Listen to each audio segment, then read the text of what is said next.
Señoras y señores, muy buenas noches, bienvenidos al desarrollo de la clase correspondientes a ciencias sociales. Bienvenidos. Buenas noches, licenciado. Compañeros, Buenas Buenas noches, noches, licenciado. Buenas noches, licenciado.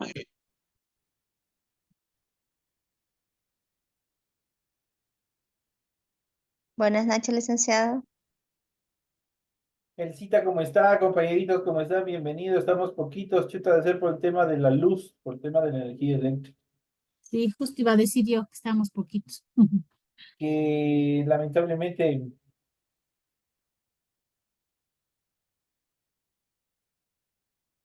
no estamos fregados con este proceso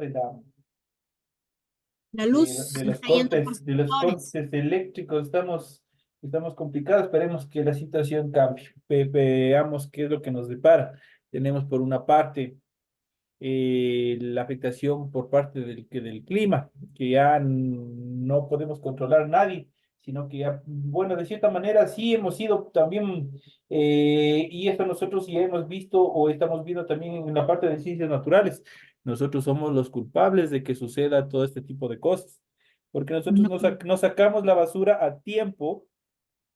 no, Nosotros contaminamos la naturaleza, el hombre, y en la actualidad, en estos últimos días, ustedes han visto que gente desaprensiva ha generado los incendios forestales y todas estas cosas que van desarrollando, por más mínimas que parezcan. Ah, no, es que yo boté por ahí una funda de basura, pero no pasa nada, porque eso después, eso periódicamente va dañando, contribuyendo al deterioro del medio ambiente, la contaminación de las grandes fábricas, de los ríos, de las vertientes de agua.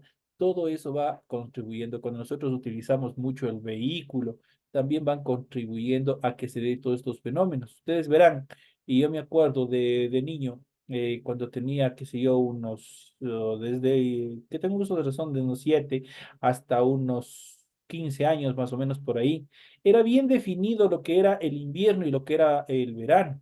Ya sabíamos justamente las épocas en las cuales empezaba a llover, las épocas en las cuales obviamente eran las sequías, era el verano propio. Ahora ya no. Justamente ¿por qué? Por el calentamiento global, por el efecto invernadero, por el exceso de contaminación que se ha desarrollado, y todo eso ha perjudicado gravemente y nos seguirá perjudicando mientras más destruyamos la naturaleza. Iremos viendo cambios bastante drásticos en el desarrollo y que nos va a afectar a nosotros y que va a afectar a nuestras futuras descendencias, y que también les invito un poquito a hacer conciencia de eso dentro de la parte de lo que todos estamos involucrados. Y también por otra parte, la falta de interés de los gobiernos en dar mantenimiento a las diferentes plantas que el Ecuador tiene. Y recordemos que en relación a las estructuras hidrográficas en nuestro país es uno de los paisajes y una de las estructuras geográficas más aventajadas, pues nosotros tenemos al tener nuestro país las tres regiones naturales. Nosotros tenemos una serie de pisos climáticos, de microclimas y una serie de características que nosotros hemos ido viendo ya en clases anteriores correspondientes a ciencias naturales, y obviamente que eso hace único y diferente, y que también por ende nosotros podemos obviamente aprovechar todas estas características para producir en este caso energía eléctrica, pero que sin embargo por la falta de mantenimiento, también por la falta de interés, se ha visto que todas estas infraestructuras empiecen a colapsar y se empiecen a deteriorar. Esas son las características fundamentales. Bueno, iniciamos con el desarrollo de las actividades correspondientes a la materia de ciencias sociales, y en sus pantallas ustedes pueden observar el formato para recursos de aprendizaje de tarea. Estamos en la asignatura de ciencias sociales, estamos en la unidad número 8 con el tema América Latina hasta los años 50 del siglo pasado, y vamos a ver el subtema número 2 con los subtemas inicios del siglo, la Revolución Mexicana y el populismo. Y sobre todo nos vamos a centrar también a ver qué es el populismo. Vamos a ver cuáles son las características fundamentales del populismo, dónde ha surgido, un poco de historia, cuáles son las características fundamentales de de esta tendencia política también, que a la fecha también se sigue aplicando en determinados partidos políticos esta etapa conocida como el populismo. Vamos a ver a continuación, tienen ustedes el tipo de tarea, tienen el objetivo de tarea y a continuación las instrucciones para el desarrollo de la misma. Recuerden que el trabajo es individual, deben leer el compendio de unidad 8, tema número 2. Pueden ampliar su información sobre el mismo tema con otras bibliografías de ser necesario. Y lo que tienen que hacer como tarea, dice, responde a las siguientes preguntas. Primero, menciona qué es el populismo. Tienen que dar una conceptualización, yo diría desde este punto de vista de cada uno de ustedes, un pensamiento de cada uno de ustedes acerca de qué entienden, qué es el populismo para ustedes. La siguiente dice, menciona por qué se dice que Ecuador es fundador de la Organización de Naciones Unidas, la ONU. Y vamos a ver un poquito de historia acerca también de este proceso importante de nuestro país que se dio a finales de la Primera Guerra Mundial y de posteriormente el inicio de la Segunda Guerra Mundial. La siguiente dice cuál fue la evolución del socialismo latinoamericano y por último, a inicios del siglo XX, América Latina enfrentaba importantes cambios. Mencionen cuáles fueron esos cambios que se dieron a inicios del siglo XX. Y ya vamos a ver todas estas características también dentro del material que ustedes tienen para la presente tarea. Recuerden que el trabajo es 100% escrito, por ende ustedes tienen que desarrollar la rotulación cumpliendo estrictamente su encabezado o rotulación con los datos que se les solicita y a continuación ustedes desarrollan su tarea. Eso en relación a la parte formal, vamos obviamente a la parte estructural, ustedes tienen que leer las recomendaciones, la rúbrica de calificaciones y al final de este proceso tenemos la información para el desarrollo de los recursos de plataforma, estamos en unidad número 8 con el tema inicios del siglo, la Revolución Mexicana, el populismo correspondientes a la semana 2 de fecha 23 de septiembre. Esta tarea permite entregas desde el 23 de septiembre, la fecha límite de entregas es el 31 de octubre y la fecha de calificación de esta tarea será hasta el 5 de noviembre del 2024. Así que tenemos un tiempo bastante cómodo para seguir desarrollando estas actividades. Por favor, sigan cumpliendo con todas las actividades, especialmente de la de la unidad anterior, puesto que ya voy a empezar a calificar esas tareas que ustedes tienen en la unidad anterior. Así que sigan presentando a tiempo. Una vez que nosotros se les ha proporcionado la información pertinente en cuanto a las instrucciones del desarrollo de la presente tarea, vamos a iniciar con el desarrollo del tema correspondientes a esta etapa que es América Latina hasta los años 50 del siglo pasado. Vamos a ver qué es lo que pasó, un poco de historia en función de estas actividades. Inicios del siglo. A inicios del siglo XX, América Latina enfrentaba importantes cambios. Los países se habían insertado definitivamente en el sistema mundial y estaban dedicados a producir y exportar materias primas, tales como alimentos y metales, y a importar manufacturas de los países industrializados que hicieron fuertes inversiones en minas, ferrocarriles, transporte y comunicación en América Latina, especialmente en Argentina y Brasil. También las deudas de los países crecieron. De este modo se volvieron más dependientes del sistema capitalista mundial. Mientras más deudas tengan, más obviamente nos pueden tener superditados a las decisiones que ellos creyeren convenientes. Estados Unidos continuó su política panamericanista y consolidó su influencia en el continente. En la Guerra de España, en el año de 1898, le quitó Puerto Rico, intervino en la independencia de Cuba y mantuvo una presencia determinante en ese país. Obviamente, hasta los diferentes etapas de lucha que ustedes, ustedes conocen en relación también al, al, a la revelación que tuvo Cuba en contra de la opresión de los Estados Unidos. En los años siguientes, los norteamericanos realizaron actos de intervención y aventuras militares en América Latina, como la ocupación de Nicaragua, las relaciones entre los países latinoamericanos, en cambio, disminuyeron y en algunos casos se reactivaron disputas territoriales y recelos regionales. Bajo el predominio de las exportaciones aliados al capital extranjero, en los países latinoamericanos se dieron cambios sociales notables, entre ellos el desarrollo de grupos populares que cuestionaban el poder de las oligarquías. A inicios del siglo habían comenzado a crearse asociaciones obreras y sindicatos.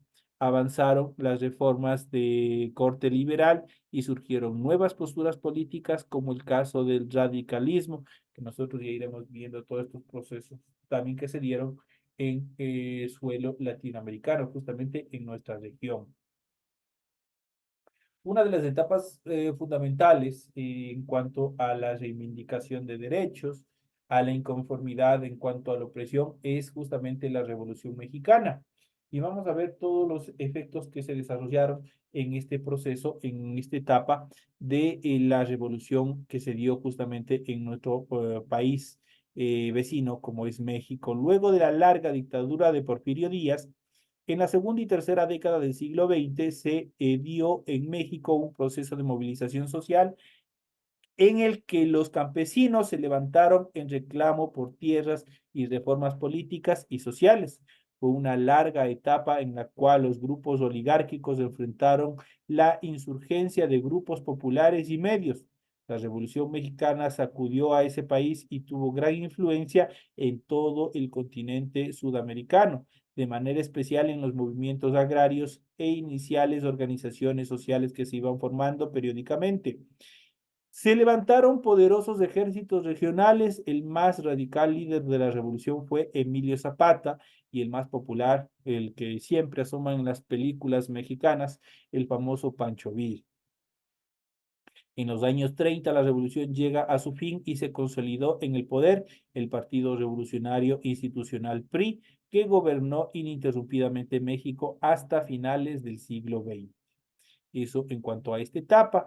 En cuanto al socialismo latinoamericano, en el crecimiento de los trabajadores y de las clases medias surgieron en América Latina ideas y movimientos de izquierda que propugnaban la justicia social y la revolución.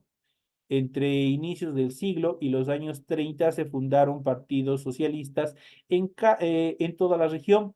En la mayoría de países, la izquierda socialista tuvo mucha influencia en la agitación social, en la cultura y también en la educación.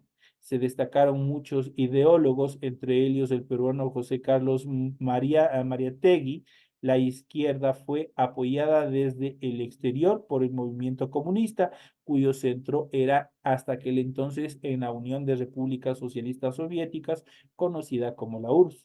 Fue así como aparecieron dos tendencias: por un lado, los partidos socialistas, que mantuvieron principios revolucionarios asentados en la historia y en la identidad de cada uno de los países, sin depender de organizaciones externas, y los partidos comunistas vinculados con la Unión de Repúblicas Socialistas Soviéticas y a la organización internacional dirigida por Stalin hasta ese momento.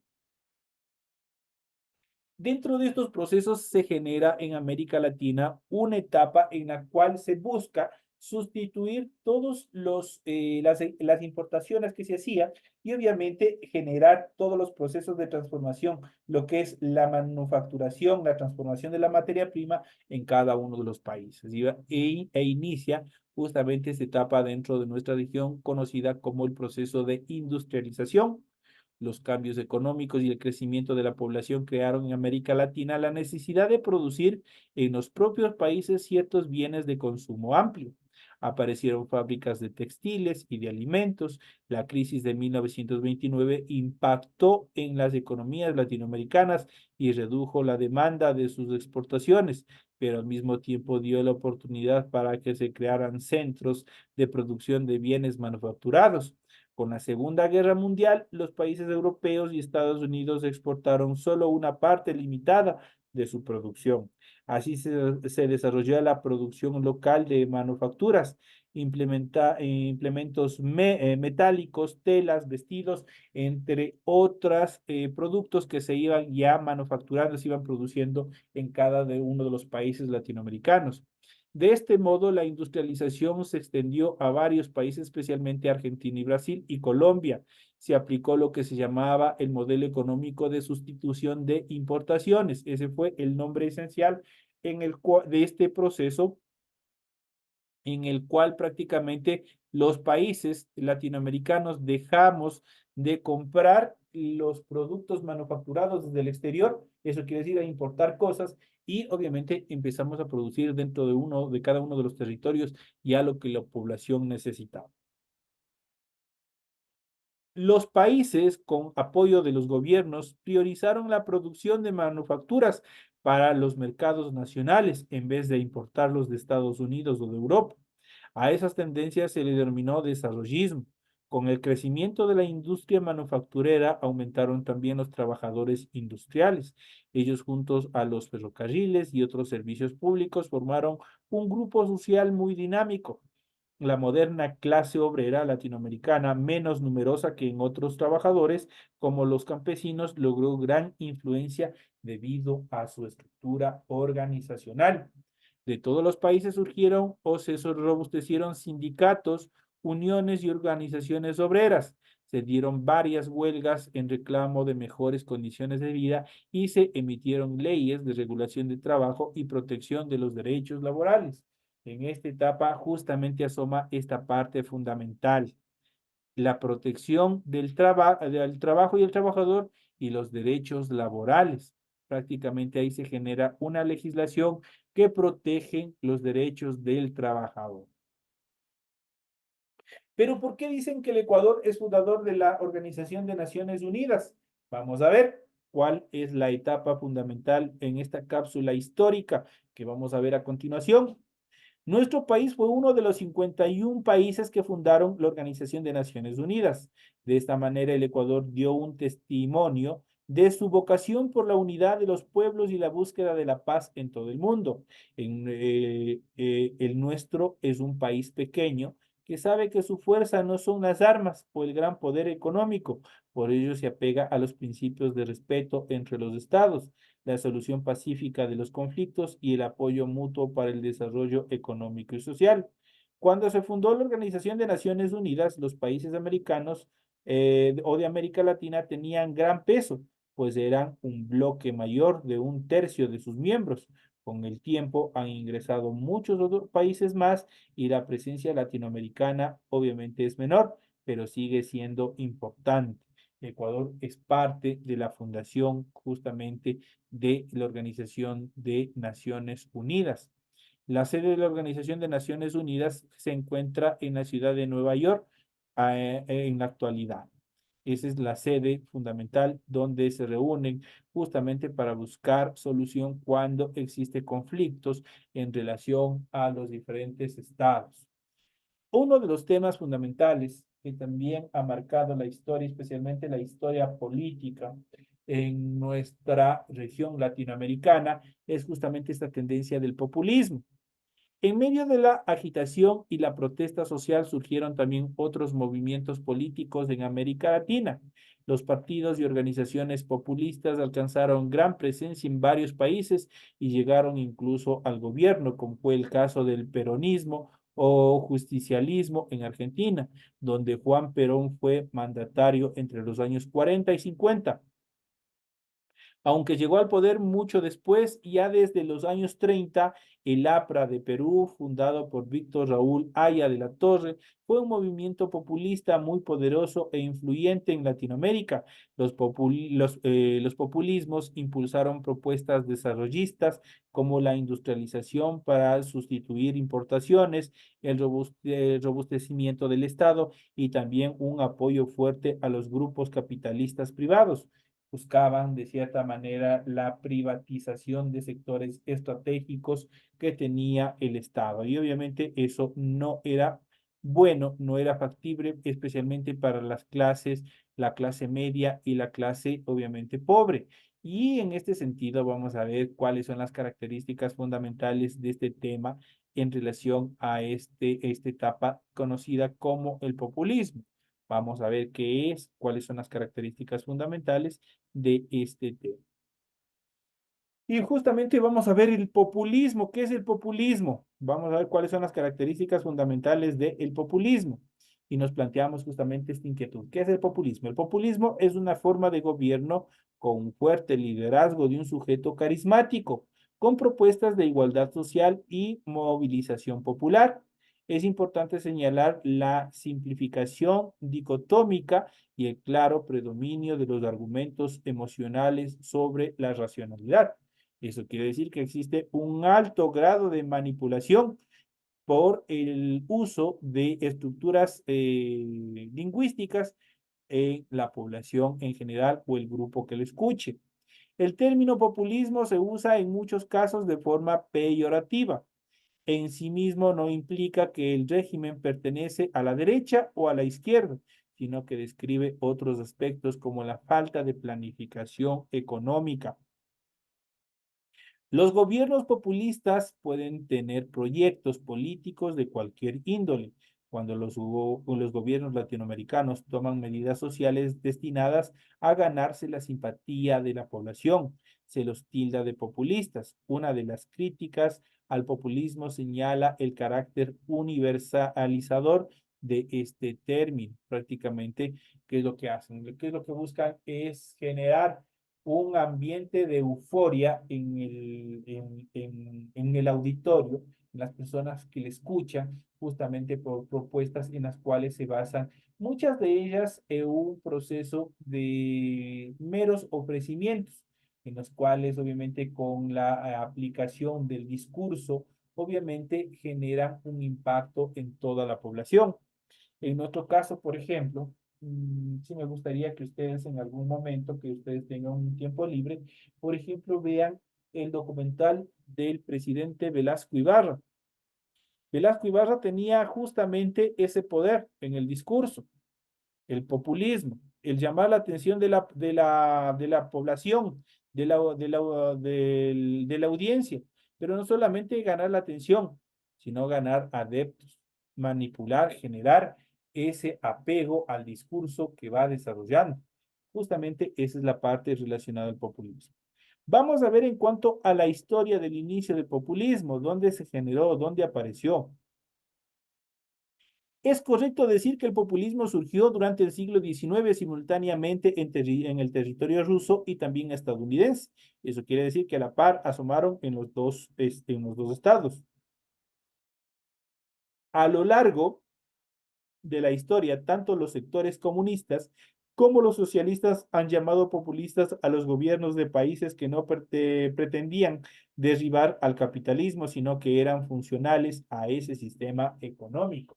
Eso quiere decir que estaban apegados a esta forma administrativa de poder.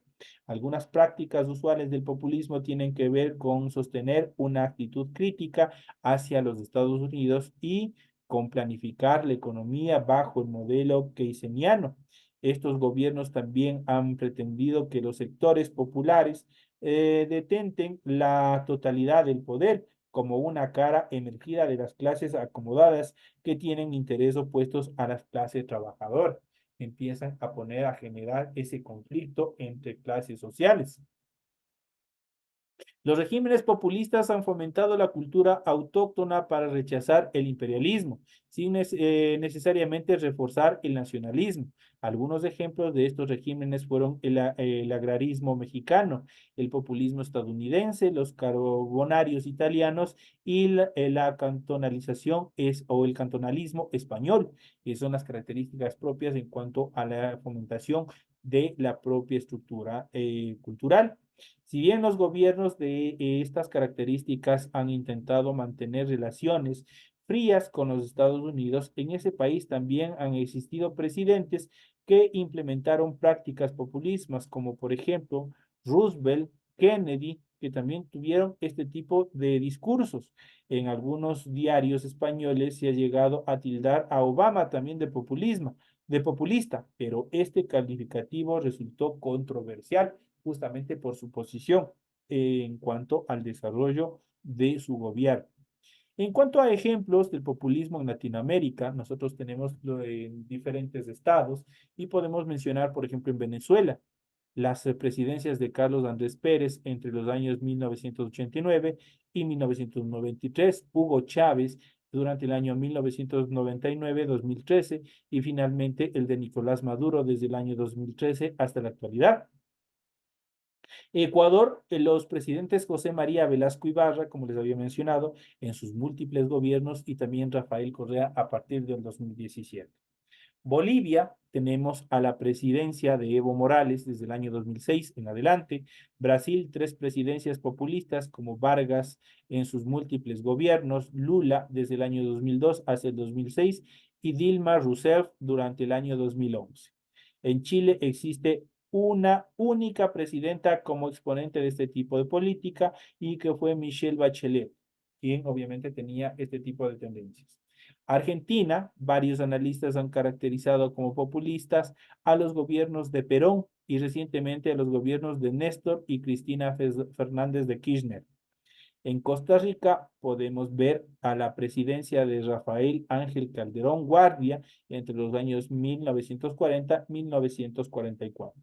En Puerto Rico hubo una sola presidencia populista, el de Luis Muñoz Marín, entre los años 1949 y 1965. Y por último, México, tenemos el gobierno de Lázaro Cárdenas durante los años 1934 y 1940. Y obviamente en la actualidad podría yo, obviamente, también incorporarlo a este grupo, especialmente en México, a López Obrador. Obviamente él también tiene ese apego, obviamente, a este proceso del populismo. Obviamente ellos no están en ningún momento de acuerdo con las actividades desarrolladas por los Estados Unidos, especialmente en su territorio. Vamos a ver justamente, recordando en relación al origen que se dio del populismo, y en este caso vamos a ver el origen en el populismo, pero en Rusia. En Rusia el populismo fue una doctrina y una estructura ideológica producto de una generación de jóvenes intelectuales que criticaron las condiciones sociales, económicas y políticas nacionales a mediados del siglo XIX. El populismo era considerado un pensamiento radical, por lo que muchos jóvenes no pasaban de la acción de teorizar al compromiso político. Entre las repercusiones que podía tener el profesar el pensamiento populista encontramos la persecución, los secuestros y también los asesinatos. En ese contexto, Herzen es considerado el padre del sistema, ya que se oponía firmemente al desarrollo burgués y anhelaba que la transición al socialismo se lograra sin pasar primero por el capitalismo. El populismo ruso le devolvió al pueblo la fe en que podían intervenir en su devenir, y al ser un sector ideológico amplio y permitirse abarcar muchas posiciones de naturalezas diferentes, consiguió muchos adeptos. Herzen, dentro de la doctrina populista clásica, explicaba la necesidad de una revolución del tipo económico porque una del tipo político no podría resolver la totalidad de las condiciones de la nación, como se encontraba. Finalmente, podemos hacer la división cronológica del populismo en Rusia. Y dentro de estas características, la primera etapa o la etapa radical es la primera etapa que va desde el año 1850 a 1870. Aquí se gesta todo el aparato teórico e ideológico, pero no se llega a la acción. Prácticamente se queda en simple y meras ideas. En cuanto a la etapa anarquista, en esta segunda etapa que dura una década y va desde el año 1860 a 1870, se produce un acercamiento de los intelectuales al campesinado con el fin de educarlos y prepararlos teóricamente en la acción. Y la tercera etapa, la etapa liberal, en la tercera etapa, que va desde el año 1880 a 1990, el populismo ruso intenta adecuarse a la capitalización de la economía. El pueblo deja de reconocer a esta idea como doctrinaria libertadora y adopta en su lugar el marxismo que impera hasta la presente fecha en el territorio ruso. Entonces son las etapas. También hemos visto aquí un poco de historia, hemos visto tanto en Europa, en los países donde se originó el populismo, y también los diferentes exponentes que han tenido en función de gobierno los diferentes países latinoamericanos. Hemos ido viendo, hemos ido analizando una serie de preceptos, una serie de teorías en cuanto al desarrollo mismo de todas estas actividades en función del populismo, que es fundamental. nosotros ya vamos viendo en esta etapa cuáles son las características fundamentales de todo este sistema ideológico que también se ha ido planteando, se ha ido abriendo paso en función justamente de que obviamente de ganar adeptos y obviamente estructurarse como un fuerte político, no solo a nivel de los países donde se originaron, sino también a nivel de otros territorios. Recordemos que tanto el socialismo como el capitalismo también luego de la Segunda Guerra Mundial buscaron ocupar amplios territorios, reconquistar, podría decirse, amplios territorios a fin de ganar más adeptos y ganar más posición.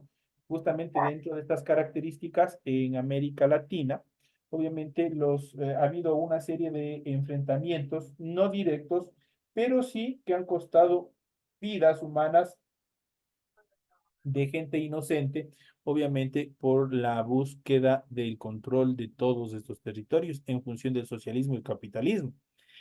En este sentido, el capitalismo representado por los Estados Unidos en América Latina, una vez que terminó la Segunda Guerra Mundial e incluso la Guerra Fría, prácticamente generó aquí en América Latina una serie de actividades de terror y de control que ya habíamos topado en clases anteriores, como fue uno de ellos, por ejemplo, el Plan Cóndor. El Plan Cóndor prácticamente de todos los países latinoamericanos, los Estados Unidos buscaron entrenar y capacitar a los militares, a los jefes militares con la finalidad de que los mismos militares tomen el control de cada uno de estos estados. Y de esa manera se generaron obviamente los golpes de estado direccionados por militares y obviamente que ocuparon diferentes etapas también de la vida política del país. ¿Por qué lo hizo estos Estados Unidos? Justamente por el temor que existía de que el socialismo ya empezó a enquistarse en las diferentes estructuras políticas de todos los países latinoamericanos. Recordemos que acá también ya se iban formando sindicatos, ya se iban formando agrupaciones indígenas, una serie de estructuras también en cuanto a organizaciones populares, organizaciones políticas de izquierda, las cuales propugnaban obviamente estructurarse, obviamente de darse a conocer y de esta manera obviamente generar este modelo en cuanto al pensamiento de equidad y de correcta redistribución de la riqueza para toda la población, cosa que no le convenía obviamente al capitalismo. Y de esta manera aquí se persiguió, se mató y se eliminó a muchas personas. Dentro de las etapas y dentro de los territorios más sangrientos que nosotros podemos recordar dentro de la historia de todos estos controles, estos gobiernos militares que se dieron, obviamente nosotros podemos ver justamente en Chile el gobierno de Augusto Pinochet. Prácticamente ahí ustedes pueden observar cómo si ustedes ingresan o buscan un documental acerca de la historia de Chile y todo la devastación que desarrolló Augusto Pinochet, ustedes van a ver todos los crímenes de lesa humanidad que se desarrollaron en ese país.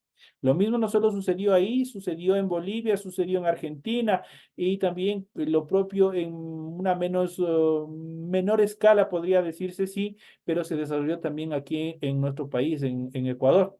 Obviamente hubo una serie de persecuciones, una serie de eliminaciones forzosas, secuestros, muertes y una serie de crímenes de lesa humanidad que al final obviamente no conllevaron a nada. Y obviamente en la actualidad nosotros tenemos como una forma de elección dentro de las actividades políticas, nosotros tenemos justamente estas dos tendencias hasta la actualidad, propugnando por el poder y el control de nuestro Estado. Por ejemplo, ahorita que estamos próximos a las elecciones, tenemos el capitalismo, los gobiernos que están de derecha, del capital, y obviamente los gobiernos socialistas, los que están de izquierda. ¿Quiénes tenemos el control para elegir? Somos cada uno de nosotros. ¿Quiénes tenemos el poder para decidir a tal o cual gobernante? Justamente es el pueblo. El pueblo es quien decide. A partir de la implementación de la democracia, obviamente todos los ciudadanos tienen el poder y nosotros ejercemos ese poder de decisión a través del sufragio, a través de nuestro voto. Eso en cuanto a la explicación que se les ha podido ofrecer en función del tema que nosotros hemos visto en la presente clase. Señoras y señores, queda explicado el tema, tienen toda la información pertinente para el desarrollo de su tarea.